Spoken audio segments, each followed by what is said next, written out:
to the House. The question is that the motion be agreed to. Mr. Speaker. Andrew Little. Thank you, Mr. Speaker. I rise to speak on this very important piece of legislation, the Royal Succession Bill. And I did partake of the early discussions in the Select Committee when I was on that committee before I transferred to the other august committee, the Transport and Industrial Relations Committee. And as the latter committee, that probably had a little more to offer this bill, perhaps, than even the Justice and Electoral Committee. But nevertheless, Mr. Speaker, the mere fact that we are dealing with this bill at this time in this House on this day highlights the kind of anachronism that now surrounds our relationship to the British Crown. And the Minister noted that some people, some submitted, of the 7, some of them made submissions about our status as a monarchy or whether we should be a republic. And I simply say it is hardly surprising when we are called upon in this humble little house, in this humble corner of the earth, thousands of kilometres away from the seat of the throne of the British monarchy, the person who is constitutionally our head of state, who would have thought, then it sort of behoves us really to question exactly why it is we are in this position and how much longer we can go on. Now, very nice it is that the previously sexist provisions under which only a male heir could succeed to the throne have gone. Very nice that we should abolish the discriminatory provisions on those who accede to the throne marrying a Roman Catholic. And we all know the history of the Papists and the Catholics in Britain and how reviled they were, and the big schism between the British monarchy and the Catholic Church that allowed Henry VIII not just to remarry once, but several times more after that. We all know and understand that. But in fact, we've had built into our constitutional system these discriminatory practices and provisions for this long. And I think it is time for us, as an independent nation, free to express ourselves, proud to express ourselves in the way that we do, for us at some time, and I suggest now, to stand on our own 2 feet and say, much as we respect that which has been achieved by Britain and its monarch, much as we respect what we refer to as the royal family, because let's face it, there are many of them around the world, much as we respect the royal family that appears most often in our glossy magazines, our monthlies and our weeklies, and occasionally on our daily newspapers, it is time for us to stand on our own 2 feet. And we shouldn't, in this House, have to be legislating for the removal of discriminatory marital practices. I mean, we did that early this year, and a much more momentous and well-received occasion than this. The Catholics haven't had to park themselves out on the front lawn of Parliament House, haven't called on Tau Henare or Chris Ockenvold or Paul Hutchison or others to give stirring speeches about the removal of discrimination. We haven't had that in relation to the Catholics. And so I asked Tau Henare, what is it that he's got against Catholics?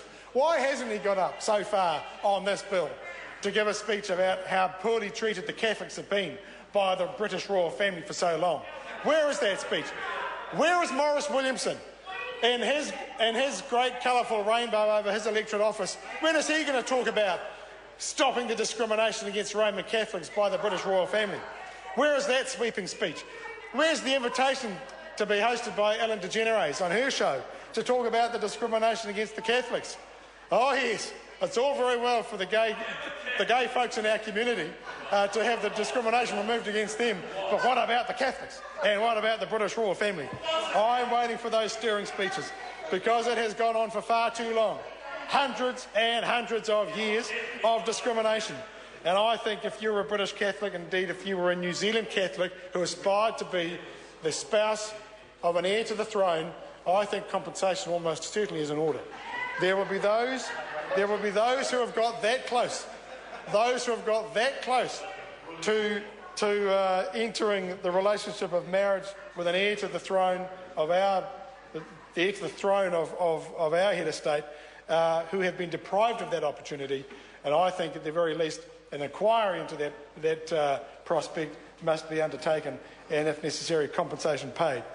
But, Mr Speaker, notwithstanding that, notwithstanding our shuddering horror at the sorts of things, the sorts of law we are being asked to pass in this bill, we will nevertheless support it, because at this point in our history, our head of state is the British monarch, our head of state is the Queen of England and all her realms and everything else that goes with it. But I will be one of those who will be first at the barricades when the opportunity arises to say it is time for a change. And it is time for our country, our proud nation state, and everything that it stands for, to press its case in the world on its own, with its own domestically chosen head of state, so that we can truly hold our head up high and say we are New Zealand, we are our people, we are united under the Southern Cross and all those wonderful things that we get down this end of the globe, and to say that that it's time we did it for ourselves, as they say of the sisters in that great song. So we can ring our own bell, I think is the term, and it's time for the sisters. If the sisters can ring their own bell, it is time for the entire nation of New Zealand to ring its bell, to proudly stand and choose our own head of state. But let us say that while we still have the British monarch as our head of state, let us remove those last vestiges of discrimination. Let us have the Roman Catholics roaming Buckingham Palace without fear, with impunity, and let us see those royal young women succeeding without the vestiges of primogeniture and all the rest of it that goes with it. And so, Mr Speaker, we do support the bill, but we do so in a spirit of hope that this might be the first step to a period of reflection, so that we might make a change, so that we don't have to pass more laws about an institution that is increasingly less relevant to us, and a bunch of people who have less and less interest in us. Scott Simpson. Mr Speaker, it's a pleasure to